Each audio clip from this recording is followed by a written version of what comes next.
శ్రీమాత్రే నమ. జయ గురు దత్తాత్రేయ నమ. ఈ వీడియోలో మనం జూలై 1వ తారీఖు నుంచి 31వ తారీఖు మధ్యలో జరగబోయే మాస ఫలాలు సింహరాశి వారికి ఏ విధంగా ఉండబోతున్నాయి అన్న విషయాన్ని మనం పరిశీలించే ప్రయత్నం చేద్దాం. మరి సింహరాశి వారికి అనూహ్యంగా ఈ నెల నుంచి గొప్ప విజయ అవకాశాలు రావడం ప్రారంభమవుతాయి. గత కొంతకాలంగా సప్తమ స్థాన సంచారగతుడైనటువంటి శని భగవానుడు జూన్ 30వ తారీఖున వక్రగమనంలో రావడం జరిగింది. ఈ కారణం వల్ల ఏంటంటే 6వ స్థానంలో ఉన్నటువంటి ఫలితాన్ని కూడా టెంపరీగా మనకి సింహరాశి వారికి ఇవ్వడం జరుగుతుంది. మరి సింహరాశి వారికి 6వ స్థానం అంటే ఒక విజయస్థానం, జయస్థానం. మరి ఆ కారణం వల్ల ఏంటంటే శత్రువులపై విజయం లభిస్తుంది. ముఖ్యంగా గతంలో మీరు పోగొట్టుకున్నటువంటి పదవి కానీ, ఏదైనా ధనం కానీ ఎవరికైనా ఇచ్చి రాకుండా ఉన్నా తిరిగి మీరు సంపాదించుకునే అవకాశం ఉంది. లేదంటే గతంలో మీరు ఏదైనా ఉద్యోగం కొరకు ప్రయత్నం చేసి ఉండి అది మధ్యలో ఆగిపోయి ఉన్నా, లేదు మరేదైనా వివాహ ప్రయత్నం కొరకు ప్రయత్నం చేసి అది పెండింగ్లో ఉన్నా, అలాగే మీరు ఏదో కారణాల ఉద్యోగంలో సస్పెండ్ అయి ఉన్నా, సెలవులో ఉన్నా, టెంపరీగా వీకెండ్లో ఉన్నా కూడా ఈ సమయంలో మీరు ఒకసారి మీ యొక్క పొరపాటుని మీరు గమనించి దాన్ని రెక్టిఫై చేసుకోవడం వల్ల తిరిగి పోగొట్టుకున్నటువంటి వైభవం మీకు మళ్ళీ వచ్చే అవకాశం ఉంది. గతంలో మీకు శత్రువులుగా మారిన వారు తిరిగి మిత్రులై మీతో కలిసి వ్యవహారం చేసే అవకాశం ఉంది. కాబట్టి ఇక ఏమాత్రం ఆలస్యం చేయకుండా ఏదన్నా విషయంలో పెండింగ్ ఉంటే అది కంప్లీట్ చేసుకుంటే ఖచ్చితంగా ఇక్కడ నుంచి అన్ని పాత పనులు మొదలవుతాయి. ఇక లాభస్థానంలో 2 గ్రహాల సంచారం జరుగుతుంది కాబట్టి ముఖ్యంగా రాష్ట్రాధిపతి రవి లాభస్థానంలో ఇంచుమించుగా ఈ నెల మధ్య భాగం వరకు 11వ స్థానంలో సంచరిస్తాడు. అందువలన అధికారంలో ఉన్నటువంటి అధికారులు కానీ, రాజకీయ నాయకులు కానీ, లేదా మీ తండ్రి లేదా మీ సంతానం ఎవరైనా సరే మీకు మీ యొక్క అభివృద్ధికి కారణమవుతారు. మీకు ఏదైనా ఆర్థికపరమైన సహకారం కావలసి ఉన్నా కంప్లీట్గా సహకరించడం జరుగుతుంది. మొత్తం మీద విజయ అవకాశాలు చాలా అనుకూలంగా ఉంటాయి. మీరు ఏ పని ప్రారంభించినా ప్రయత్నించినా కూడా సక్సెస్ అయ్యే అవకాశం ఉంది. మరి అలాగే శుక్రుడు లాభస్థానంలో ఉండడం వల్ల తృతీయాధిపతిగా తోడపుట్టిన వారి సహకారం, అధికారంలో ఉన్నటువంటి స్త్రీల సహకారం లభిస్తుంది. వృత్తిపరంగా కూడా అభివృద్ధికరంగా ఉంటుంది. వృత్తిలో ఆదాయం పెరుగుతుంది. మీరు ఏ వృత్తిలో ఉన్నా, స్వతంత్ర వృత్తిలో ఉన్నా, ప్రభుత్వ ఉద్యోగంలో ఉన్నా ఖచ్చితంగా 2-వే ఇన్కమ్ వచ్చే అవకాశం ఉంటుంది. ఇక బుధుడు వ్యయ స్థానంలో ఉన్నాడు. అంటే ధనం ఎంత తొందరగా వస్తుందో అంత తొందరగా ఖర్చు అయ్యే అవకాశం ఉంది.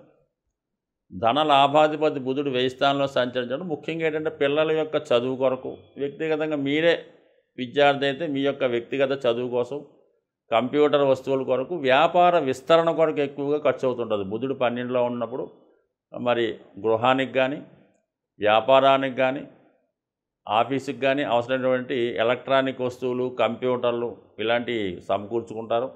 అలాగే కొంతమంది కొత్త సిబ్బందిని కూడా నియమించుకునే అవకాశం ఉంటుంది. మీ యొక్క సహాయకులుగా మంచి తెలివైన వారిని, మంచి మేధావుల్ని మీరు నియమించుకొని మీ కార్యక్రమాలు ఇంకా విస్తరించే అవకాశం ఉన్నది. మొత్తం మీద ఏంటంటే శని మార్పుతో తిరిగి మీ యొక్క యాక్టివిటీస్ ప్రారంభమవుతాయి కాబట్టి కంపల్సరీగా మీరు ఆ ప్రయత్నంలో ఉంటే బాగుంటుంది.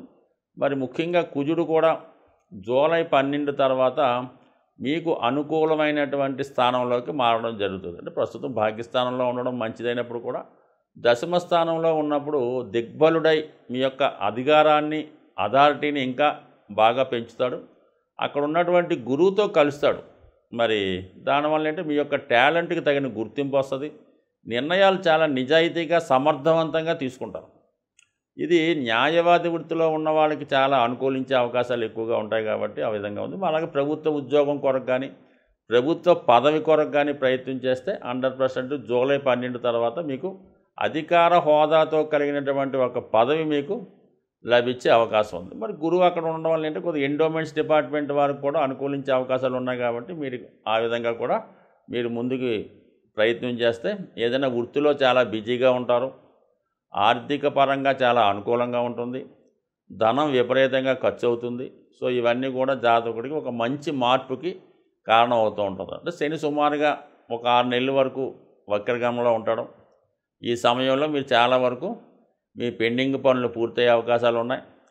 వివాహానికి సంబంధించిన విషయాలు కూడా ఊగిసలాడుతున్నటువంటి వివాహ ప్రయత్నాలు ఒక కొలిక్కి వచ్చే అవకాశం ఉంది. ఇవన్నీ బాగున్నప్పుడు కూడా మీరు ఒక్క విషయంలో మాత్రం చాలా జాగ్రత్తగా ఉండాలి. అష్టమ స్థానంలో ఉన్నటువంటి రాహు అనుకోని నిందలు అపవాదులు వస్తాయి.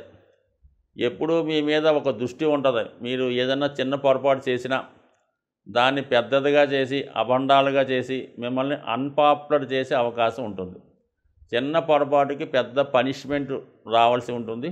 ఏదో రకంగా మిమ్మల్ని డిగ్రేడ్ చేసి మిమ్మల్ని అవమానపరిచే విధంగా మీ యొక్క శత్రువర్గం ఎప్పుడూ మీకు రెడీగానే ఉంటారు. అలాగే అంతర్గత శత్రువులను కూడా కంట్రోల్లో పెట్టుకునే ప్రయత్నం చేయకపోతే మీరు పడినటువంటి శ్రమ, ఇప్పుడు వచ్చినటువంటి నేమ్ అండ్ ఫ్రేము, హోదా ఇవన్నీ కూడా తిరిగి మళ్ళా నాశనం అయ్యే అవకాశం ఉంటుంది. కాబట్టి చాలా జాగ్రత్తగా వ్యవహరించండి. అన్ని గ్రహాలు మీకు ఈ సమయంలో అనుకూలించడం, ముఖ్యంగా ఇది కేతుగ్రహం మీ వాక్స్థానంలో ఉండడం వలన అనవసర ప్రామిసులు ఎవరికి చేయకండి. చేస్తే ఖచ్చితంగా నెరవేర్చండి తప్ప చెయ్యలేని ప్రామిసులు చేయడం వల్ల అది మీరు నష్టపోవడం కానీ మీ పరువుకి ప్రతిష్టకి భంగం కలగడం కానీ జరిగే అవకాశం ఉంది. కాబట్టి ఎవరికన్నా మాట ఇచ్చే ముందు మాత్రం చాలా జాగ్రత్తగా మాట ఇవ్వండి. జాతకాలను నమ్ముతూ గోచారాన్ని ఫాలో అవుతున్న వాళ్ళకి ఈ జూలై నెల ప్రారంభం నుంచే శనిగ్రహం వక్రించడం జరుగుతూ ఉంటుంది. మేజర్ గ్రహాలైనటువంటి శని, గురువు ఎక్కువగా సంవత్సరానికి వక్రించడం జరుగుతూ ఉంటుంది. అది ఒక 4 నెలల నుంచి 5 నెలలు అటు ఇటుగా జరుగుతూ ఉంటుంది. అయితే శని ప్రస్తుతం వక్రగమనంలోకి మారడం జరిగింది 30వ తారీఖు జూన్ నుంచి. అయితే సాధారణంగా అనుకుంటుంటారు శని ప్రభావం కొన్ని రాశులకే ఉంటుంది, కొన్ని రాశులకి ఉండదు అని అనుకోవడానికి ఏమీ లేదు. అంటే 3, 6, 11లో ఉన్నప్పుడు కొంతమందికి అన్నీ బాగుంటాయి. కానీ అన్ని రాశుల మీద శనిగ్రహ ప్రభావం ఖచ్చితంగా రావడం జరుగుతూ ఉంటుంది. సో ఆ కారణం వల్ల ఏంటంటే ప్రతి ఒక్కరు కూడా శని యొక్క అనుగ్రహానికి కావలసి ఉంటుంది.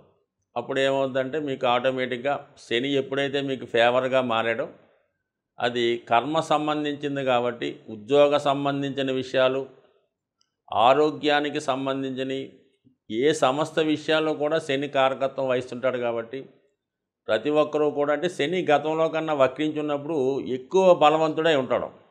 అది మంచి కానీ చెడు కానీ చాలా విపరీతంగా ఇవ్వడం జరుగుతూ ఉంటుంది. సో దెబ్బ కొడితే కోలుకోలేని దెబ్బ కొడుతుంటాడు.